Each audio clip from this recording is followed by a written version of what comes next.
వీళ్ళందరినీ ఒకళ్ళెనకాల ఒకళ్ళని కట్టేసి అక్కడున్న జైలర్ అట్లా టార్చర్ చేస్తూ ఉంటాడు. ఎందుకంటే వాళ్ళందరినీ ఒక పురుగులాగా కాల్జీర్లాగా మార్చాలని.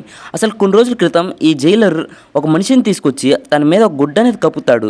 కప్పింగానే చాలా వేడి నీళ్ళు అనేది తెచ్చి తన మొహం మీద వేస్తూ ఉంటాడు. అలా వేసి టార్చర్ చేస్తూ ఉంటే తనకు ఆనందం అనేది వస్తుంది. అలా అందరిని టార్చర్ చేస్తూ ఉంటాడు. మళ్ళీ ఒక రోజేమో గన్ అనేది తీసుకుని వచ్చి అక్కడ ఉన్న వాళ్ళందరినీ కాల్చేస్తూ ఉంటారు. అక్కడ వాళ్ళు భయపడినట్టు నటిస్తే వాళ్ళని తొందరగా కాలుస్తారని అక్కడ ఉన్న వాళ్ళంతా నవ్వుతూ ఉంటారు. ఇంకొక రోజు కత్తిని అనేది బాగా కాల్చేసి అక్కడున్న ఒక వ్యక్తి ప్రైవేట్ పార్ట్స్ అనేవి కట్ చేసి దాంతో ఒక డిష్ అనేది చేయించుకొని తింటూ ఉంటాడు. అలా ఒకరోజు ఆ జైలుకి ఒక అతను అనేది వస్తాడు. వచ్చి ఇట్లా అనేది చెప్తాడు, ఇక్కడున్న వాళ్ళందరినీ ఒక పురుగులాగా ఒక చైన్ లాగా వెనకాల కట్టేస్తే ఎలా ఉంటుంది అని.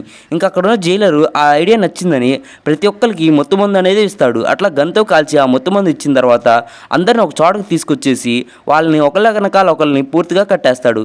ఈ వీడియో నచ్చితే లైక్ చేసి సబ్స్క్రైబ్ చేయండి ఇలాంటి వీడియోస్ కోసం.